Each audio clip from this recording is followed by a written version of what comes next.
No ar, Câmara em Foco. Olá, este é o programa Câmara em Foco, iniciativa da Câmara Municipal de Belo Horizonte para levar aos cidadãos entrevistas em profundidade com os vereadores do Legislativo Municipal. Hoje estamos aqui com o vereador Braulio Lara, do Partido Novo. Boa tarde, Braulio. Muito obrigado. Obrigado, Alessandro, e obrigado a todos que vão acompanhar com a gente aqui esse excelente podcast. Líder da bancada do Partido Novo, Braulio Lara está em seu segundo mandato na Câmara Municipal de Belo Horizonte. Empresário do setor imobiliário, ele é graduado e mestre em Ciência da Computação e professor no curso de Engenharia Civil do UniBH. Braulio começou sua atuação pública em 2015, na Associação de Moradores do bairro Buritis. É membro dos Conselhos Municipais de Habitação e de Mobilidade Urbana e do Consórcio de Recuperação da Bacia da Pampulha. Ouvidor da Câmara e presidente da Comissão de Mobilidade Urbana, Indústria, Comércio e Serviços, Braulio Lara defende o papel fiscalizador do Legislativo e tem entre suas bandeiras a defesa do transporte público de BH e da melhoria do espaço urbano. Braulio, em maio, você foi designado ouvidor da Câmara. Essa função você já tinha tido no biênio passado, 2023-2024. O que, afinal, faz um ouvidor de uma casa legislativa? Bem, o posto de ouvidor, ele complementa o sistema de controle interno, né? Ele permite que a população e o servidor tenham um canal de acesso para colocar questões em cima dos próprios procedimentos da Câmara, mas muito mais do que isso, principalmente falando do cidadão, é uma forma de você realmente demonstrar que as portas estão abertas e fazer um canal de diálogo direto da população com o Poder Legislativo. Então, venho desempenhando essa função e a gente tem trabalhado, inclusive, em melhoria de projetos para conectar essas demandas, conectar com essas pessoas, inclusive fora do ambiente da Câmara, como, por exemplo, o projeto da Ouvidoria na Rua, que é um projeto que a gente está ganhando cada vez mais tração e, querendo ou não, cria uma percepção da população sobre a Câmara estar indo até o cidadão ouvi-lo, né? Abrindo um canal de diálogo e, assim, fazendo com que a nossa representação parlamentar fique cada vez mais consolidada. Nesse projeto que você contou, de ouvidoria itinerante, teve algum episódio que lhe marcou? Olha, é muito legal porque a gente tem participado de diversas ações coletivas com ouvidorias de outros órgãos. E hoje nós participamos, inclusive, da Rede Ouvir, que é uma rede de ouvidorias, e estar lá representando o Poder Legislativo, representando a Câmara, nos posiciona muito bem diante de todo esse contingente aí de serviços que são para a população. Teve um evento muito bacana, inclusive, que recentemente foi realizado no Parque Municipal, que reuniu essas ouvidorias todas, e assim, foram milhares de pessoas até lá e nós, como Câmara Municipal, estivemos presentes e fomos realmente um dos canais de comunicação acessados pela população. Então, isso tudo é muito positivo. Isso demonstra que a Câmara realmente é a casa do povo, que está sempre de portas abertas para ouvir as pessoas. Uma lei de sua autoria, ela insere cabos e outros equipamentos de telecomunicações, como placas eletrônicas e decodificadores, no rol de materiais metálicos que exigem das empresas recicladoras e de venda de ferro velho registro e comprovação de origem. Essa tem sido uma forma efetiva de desestimular o furto desses materiais? Alessandro, esse problema é um problemaço, porque a gente já vem trabalhando a pauta dos fios e cabos aqui na Câmara já há um tempão. Infelizmente, é uma matéria que já poderia ter avançado mais se o Poder Executivo realmente tivesse colocado essa bandeira como prioridade. E eu sempre falo que, às vezes, algumas legislações que a gente propõe aqui, elas servem para pressionar o Poder Executivo a avançar, porque se tudo tivesse bem, certamente não haveria nem sequer demanda pela nova legislação. Mas hoje o que o cidadão de Belo Horizonte vê por todos os cantos, em tudo quanto é bairro, se você começar a reparar demais, você vai ver fios e cabos partidos por todos os cantos. Então essa fiação são fiações de telecomunicações normalmente, porque a fiação elétrica, se ela estiver solta, dá choque, dá explosão, e os circuitos caem, então a CEMIG fica sabendo muito rápido quando tem algum rompimento de rede elétrica, mas esses de internet, de telefone, quando eles rompem, muitas vezes as pessoas que porventura têm o serviço lá vão pegar e entrar em contato rápido. Mas se esse fio não estiver sendo usado, ele passa a ficar esquecido por lá. Até porque, infelizmente, as empresas que passam essas fiações, elas não ganham para tirar o fio. Elas sempre passam um novo, um novo. E aí a gente foi vendo o quê? Que essa fiação mais velha começou a romper e ninguém resolve o problema de você ter o fio no meio da calçada, enrolado no poste, enrolado em placa de trânsito, ou enrolado em árvore. E assim, foram deixando esse negócio para lá. Então a gente começou a trabalhar na pauta por meio da lei que entra no Código de Posturas, obrigando que toda essa fiação inservível seja retirada. Principalmente, naturalmente, aquela que já está rompida, que salta aos olhos, que não está fazendo mais o seu papel de telecomunicações. Só que na paralela deste problema, dos fios abandonados, começamos a ter também o problema dos furtos de cabos.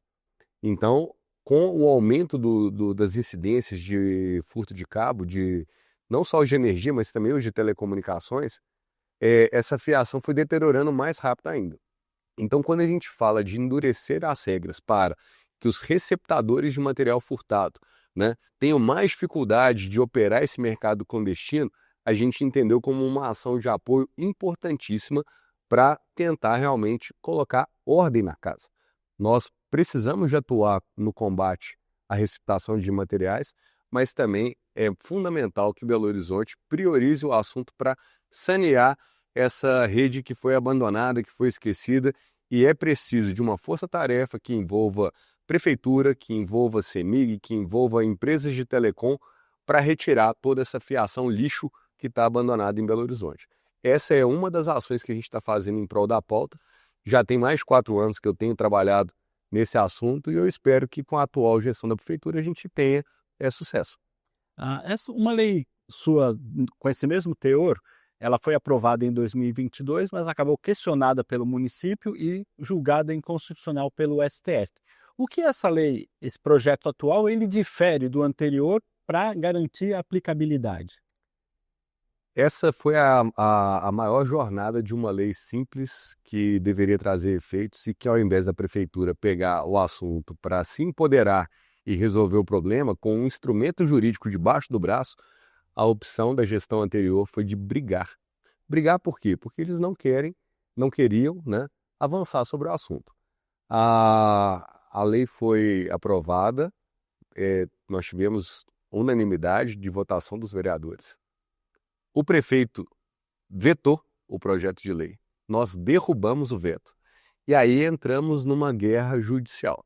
A prefeitura foi ao Tribunal de Justiça de Minas Gerais questionar o projeto, conseguiram uma liminar para suspender os efeitos da lei enquanto estava se julgando, mas quando o julgamento foi concluído, a lei foi tida como uma lei regular, uma lei que trata de posturas municipais, e o tribunal confirmou então a lei da Câmara Municipal.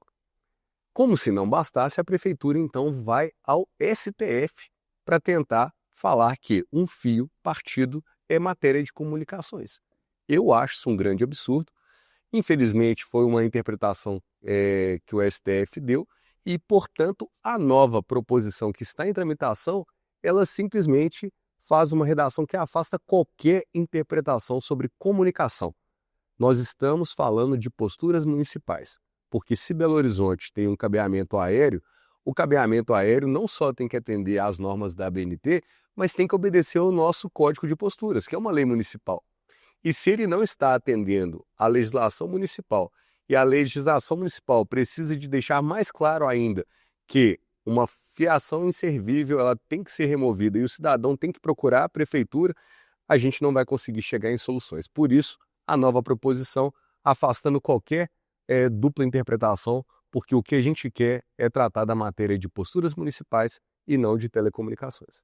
Um outro PL de sua autoria, ele tramita atualmente em primeiro turno, regulamenta a internação voluntária e involuntária de usuários e dependentes de drogas em Belo Horizonte. Por que essa norma seria importante para BH? O problema das drogas está nas ruas e a gente tem que fazer alguma coisa. E não é possível que a gente vai ficar vendo Belo Horizonte ter Cracolândia, vai ter essas pessoas que estão aí realmente totalmente dependentes do uso de drogas e nada vai ser feito.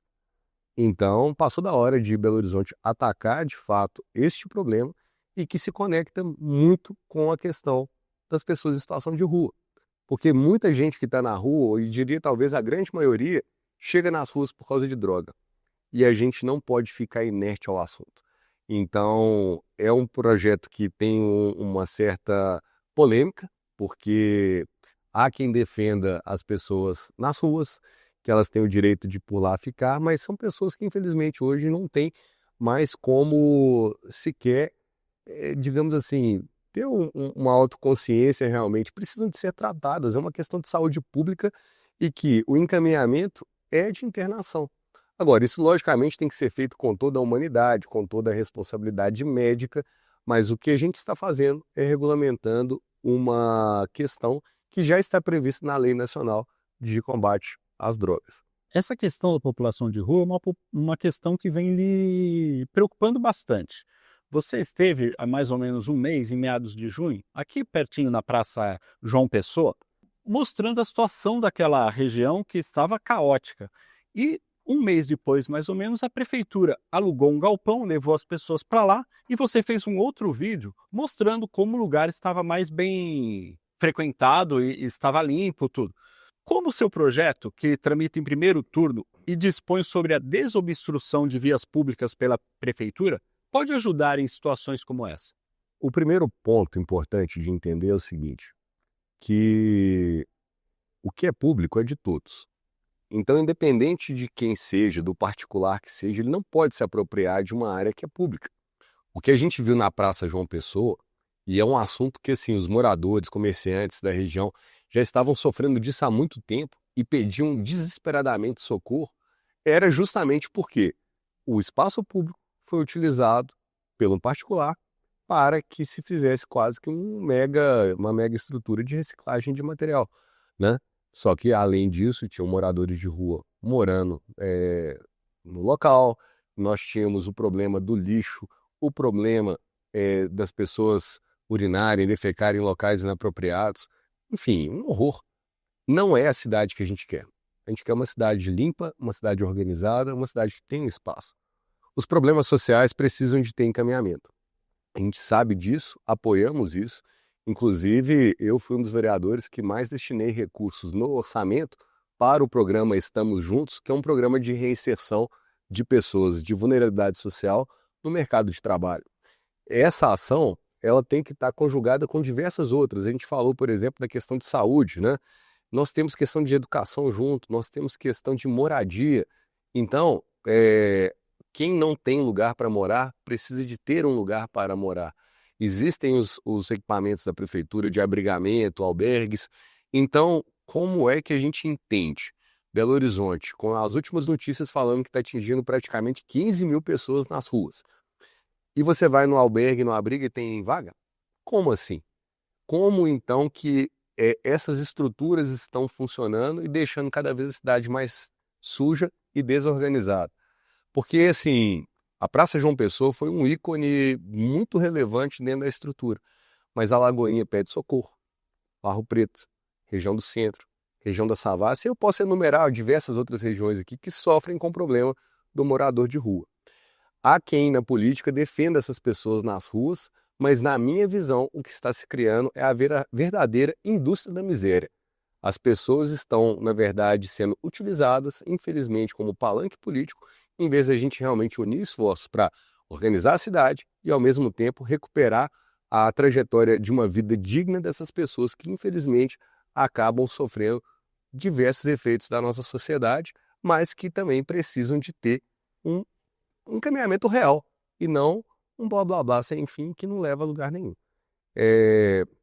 Só para você ter uma ideia, Alessandro, a assistência social de Belo Horizonte ficou décadas e décadas sendo gerida pelas mesmas pessoas da esquerda. Então, o modelo de trabalho não funcionou. Está aí o resultado. Só aumenta o número de pessoas em situação de rua. Um problema difícil, não é um problema trivial. Eu fui, inclusive, presidente da CPI Pop Rua no mandato anterior. Nós, na época, fizemos visitas a todos os equipamentos da prefeitura, Centro Pop, fomos nos abrigos, nos albergues, a gente visitou os locais e o que eu vejo não dá para ter a perspectiva de resolver com soluções fazendo exatamente as mesmas coisas. As políticas públicas precisam de estar integradas, mas a gente precisa ter um compromisso realmente de quê? De encaminhar essas pessoas para uma vida digna, aquelas que precisam de tratamento tendo que ser tratadas, mas tem algumas coisas que não dá para negociar. O espaço público é de todos. Impedimento de vias com barracas, com lixo, com material, não é viável. A gente precisa realmente de lutar por voltar a ter uma Belo Horizonte mais limpa, mais organizada e, naturalmente, melhor para se viver. Você lembrou que foi presidente da CPI Pop Rua. Além dessa, você participou na legislatura passada de outras 4 CPIs. 2 delas falavam da Lagoa da Pampulha. Na última, que você foi relator, você sugeriu o indiciamento de 11 pessoas e chegou-se à conclusão que a coleta de esgoto e mais estações de tratamento poderiam reverter a poluição. Em sua opinião, por que a situação da lagoa ela se degrada ano após ano? Infelizmente, a Pampulha ela é utilizada por uma máfia, por um esquema de corrupção que gasta muito dinheiro e não consegue entregar o resultado que a população precisa, que é uma lagoa limpa, uma lagoa despoluída.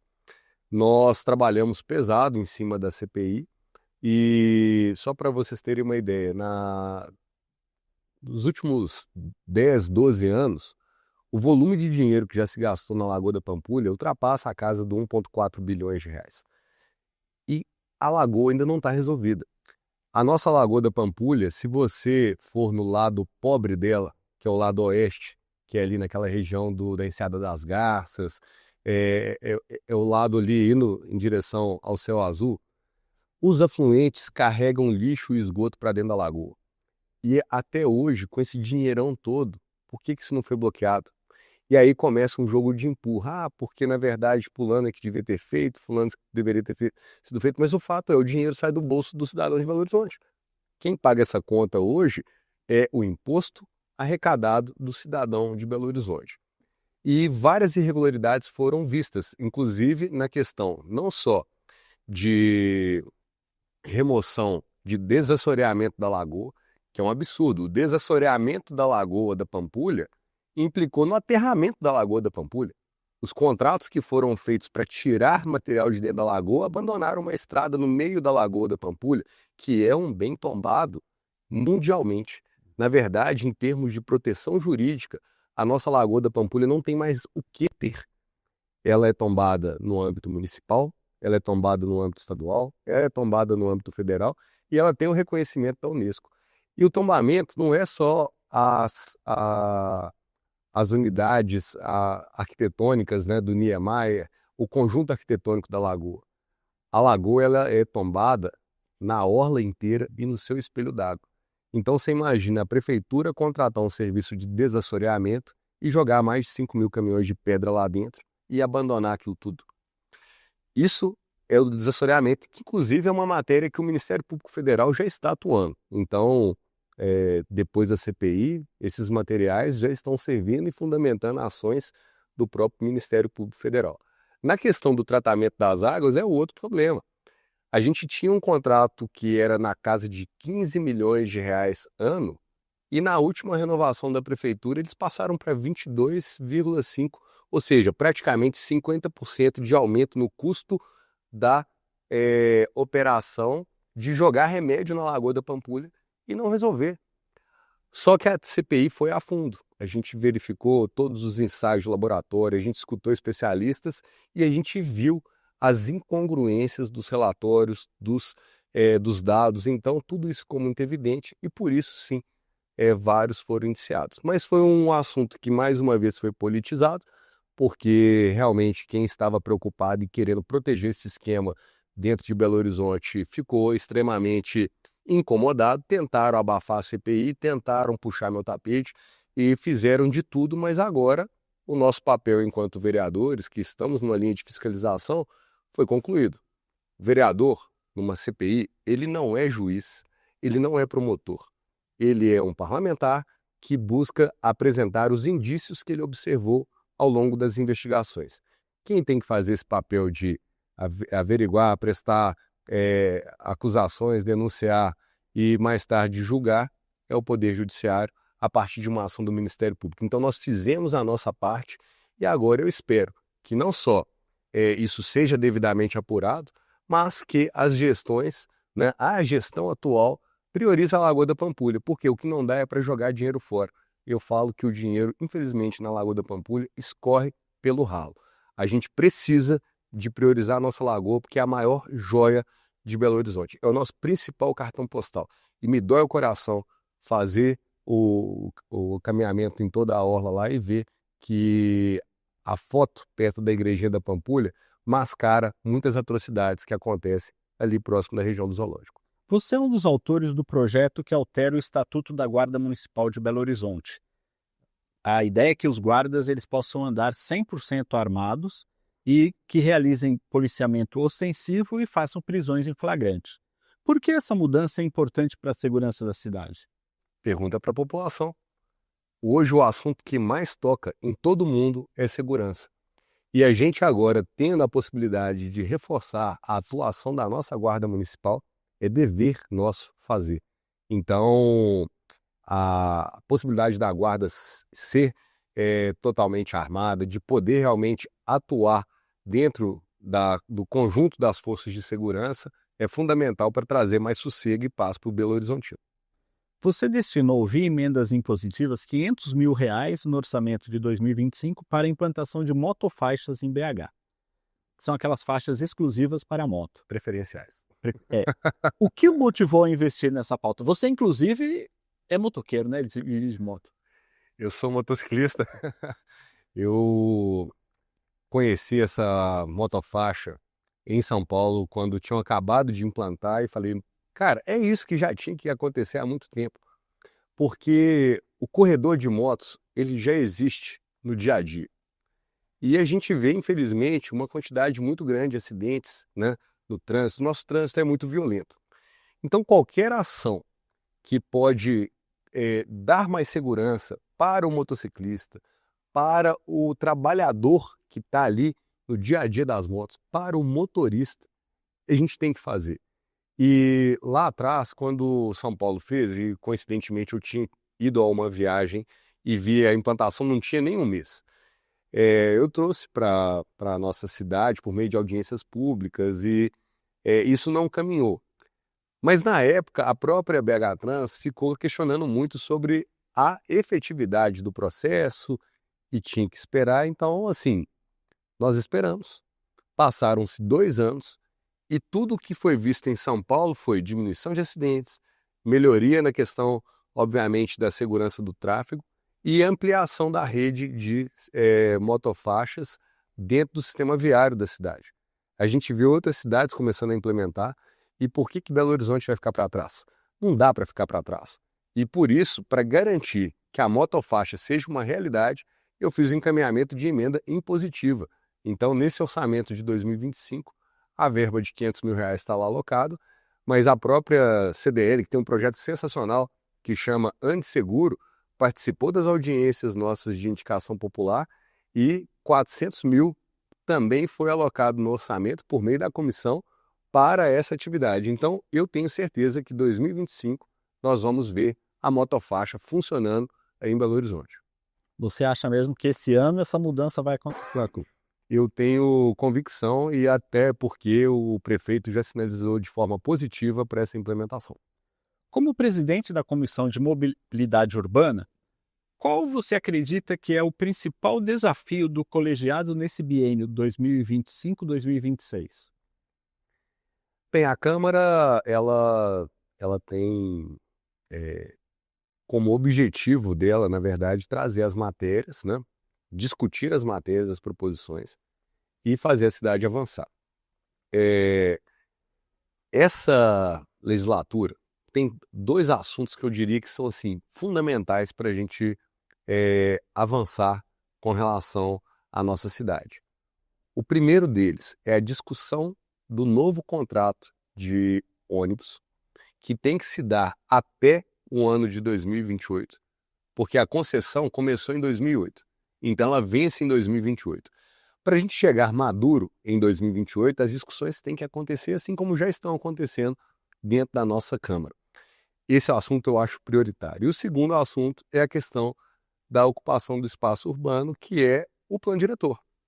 Belo Horizonte aprovou em 2019 um plano diretor que expulsou todo o investimento da construção civil, mercado imobiliário, para outras cidades, sejam do colar metropolitano, sejam até para outros estados. E quem está perdendo com isso? Mais uma vez é o Belo Horizontino. A gente vê o custo da moradia só subindo, a gente vê um deslocamento do próprio PIB para outras cidades vizinhas, como por exemplo Nova Lima. Então é fundamental, é muito importante que Belo Horizonte volte a falar sobre a questão do plano diretor para, principalmente, em consonância, ao meu ver, com o sistema de mobilidade urbana, que a gente promova o adensamento de moradias nos locais corretos. É inadmissível a gente ter corredores de transporte com baixo adensamento do lado. 2028, o metrô, linha 2 do Barreiro, é uma realidade. Está chegando, está em obras e a gente vai ter, de fato, uma nova perspectiva de mobilidade. A gente vai fazer da mesma forma? Então, tudo isso tem que ser discutido. E dentro da mobilidade, inclusive, eu acho fundamental a discussão de integração total entre plataformas de transporte. Ou seja, metrô tem que estar integrado com ônibus, tem que estar integrado com bolsões de estacionamento e integração modal, né? Até com as próprias ciclovias nos locais onde elas são aplicáveis, e discutir novos projetos, como, por exemplo, a questão do Metrocable, que é conhecido como teleférico, em outras cidades até se chama metrô e malha viária aérea. Mas Belo Horizonte, que é uma cidade montanhosa, tem a possibilidade, por exemplo, de criar as conexões por teleféricos com as estações de metrô, conectando regiões super adensadas e que precisam de transporte público efetivo. Por exemplo, a região da Serra, do Taquaril, do Alto Vera Cruz. Por que não interligar essas áreas da cidade ao sistema de metrô, utilizando um equipamento que custa 1/5 do preço de uma instalação de um metrô de superfície? A gente precisa realmente de ser ousado e fazer Belo Horizonte ir para um novo patamar de mobilidade urbana. Você falou da importância de se discutir o novo contrato de ônibus. Na legislatura passada, você participou de 2 CPIs que falaram desse assunto, a CPI Ônibus Tem Qualidade e Caixa Preta da BH Trans. No que as apurações das 2 comissões podem ser úteis agora que a gente está discutindo esse novo contrato? Bem, as CPIs revelaram, de fato, primeiro da Caixa Preta da BH Trans, que a licitação foi feita por meio de fraudes da licitação, por meio de cartel, isso foi demonstrado. Nós demonstramos que as próprias, os relatórios de auditoria que foram feitos no meio do caminho foram relatórios totalmente forjados, documentação irregular de empresas. Tinha empresa de outras cidades apresentando notas fiscais para calçar custo aqui em BH e justificar aumento de passagem. E a gente viu repasses irregulares de dinheiro que foram feitos na época da pandemia, a título de adiantamento de vale transporte, mas na verdade já era o início do subsídio e ninguém consegue explicar isso, não há transparência. E hoje a gente paga mais de 750 milhões de reais de subsídio para as empresas de ônibus, sem até hoje saber quanto custa uma passagem, quanto deveria custar uma passagem em Belo Horizonte. Os cálculos não são abertos, não tem transparência, não tem o número na nossa frente, e a gente foi apontando isso. Na CPI dos ônibus sem qualidade, inclusive, a gente mostrou irregularidades de transferência de recursos públicos de subsídio para empresas que sequer ainda estavam habilitadas no sistema. Então, tudo isso foi compilado nos relatórios, foi encaminhado, obviamente, para o Ministério Público, mas eu diria que, apesar das irregularidades, né, o que vai ser a maior bomba para Belo Horizonte é viver mais 20 anos amarrado nos pilares errados do contrato vigente. Então nós precisamos de fazer de tudo para que não haja de forma negligente um Ctrl-C, Ctrl-V no contrato anterior e de repente a cidade seguir algemada numa estrutura de contrato de concessão de ônibus totalmente equivocada e ineficiente. Qual sua avaliação dos primeiros meses dessa legislatura e qual sua expectativa para os próximos meses? Bem, o início da legislatura ele sempre vai ser um local onde cada vereador traz as suas bandeiras, as suas pautas que são oriundas da campanha. Então, os vereadores novatos, né, vêm apresentando suas pautas, isso é normal, é importante. Os veteranos, né, normalmente dão continuidade aos trabalhos que vêm sendo feitos, mas o que é bem interessante é que a gente tem uma Câmara, de fato, que é plural, né, uma Câmara que tem, de fato, um espaço bacana de diálogo, tem um ambiente muito positivo hoje em relação com o Poder Executivo, então é um momento bem oportuno para destravar algumas amarras que, eventualmente, o mundo político traz. Aqui é o local do debate. Aqui não é o lugar que você vai achar que você sempre vai estar certo ou vai estar errado. Aqui é o lugar de você criar pontos de convergência. E a gente tem tranquilidade, eu acho que todos os colegas aqui têm a possibilidade de fazer isso da melhor forma. Braulio, muito obrigado, viu? Alessandro, eu que agradeço e a gente está sempre aqui à disposição para fazer o melhor pela nossa cidade, por Belo Horizonte. Esse foi o Câmara em Foco com o vereador Braulio Lara. Voltamos na semana que vem. Enquanto isso, você pode seguir a Câmara nas nossas redes sociais. O nosso Instagram é @CâmaraBH. Você ouviu o podcast Câmara em Foco. Acompanhe a CMBH nas redes sociais e fique por dentro de tudo o que acontece por aqui. Até a próxima edição.